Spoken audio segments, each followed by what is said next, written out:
Good morning, everyone. My name is Glycemay R. Kribe.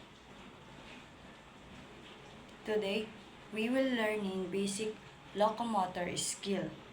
The title of the lesson is Basic Locomotor Skill, Grade 4, Walking, Running, and Jumping.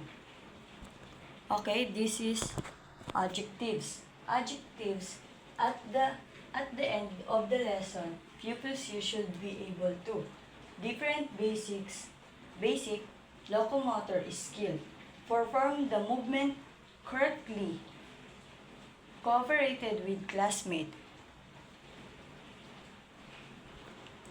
Okay, class, look at the picture. Gains of the movements. Raise your hand to your answer.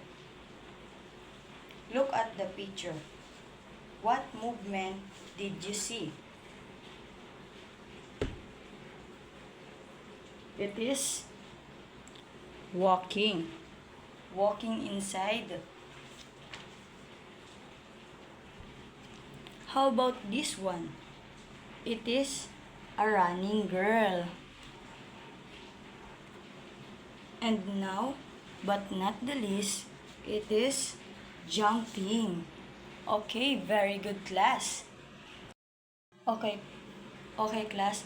This one is the most and externally of the walking. 1 or 2 feet are always on the ground. Walking. A walking increase of the step. Actually, by both of your feet, alternately in any directions.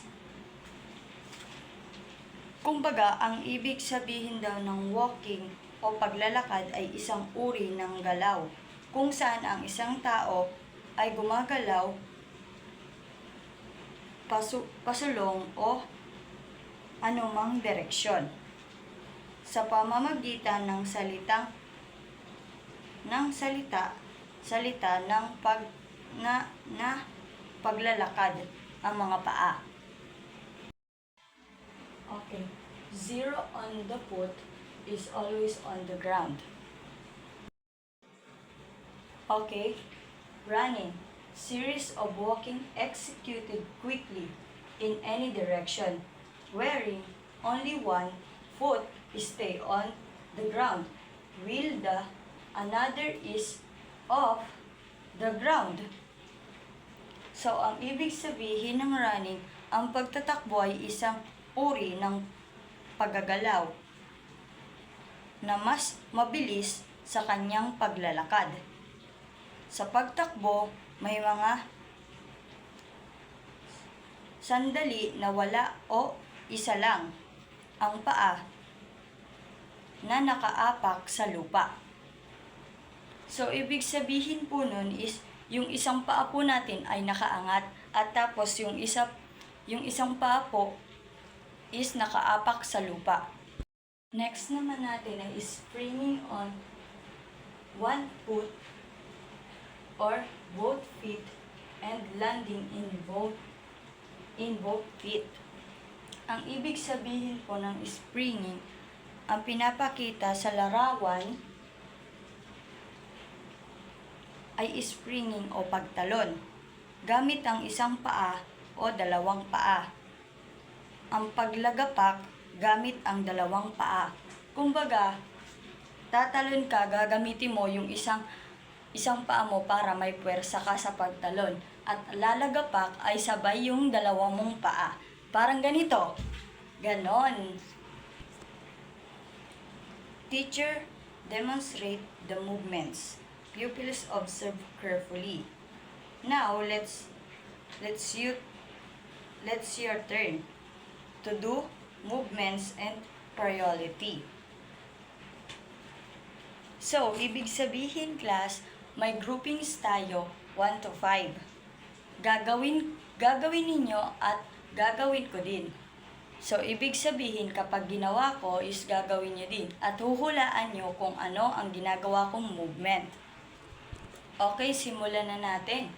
Ang group 1, ang ginawa nila is walking. Ako naman, ang gagawin ko, eto. Ano ito? It is jumping. How about group 2? Ang ginawa nila is jumping. Ito naman ang gagawin ko. It is walking. How about group 3? Anong ginawa ng group 3?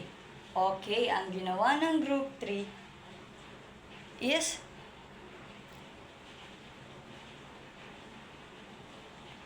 running. Ako, ano pa bang hindi ko ginagawa? Running, syempre. Parehas tayo ng group 3. Very good, ang galing talaga ng aking mga estudyante. Ngayon naman, is pupunta tayo sa isa.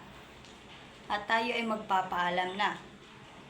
May isa akong katanungan at sasagutin ninyo ito sa inyong bahay. What movements did you learn today? Okay. Ang natutunan niyo daw ngayong movement is jumping, running, and walking. Good job. Very good.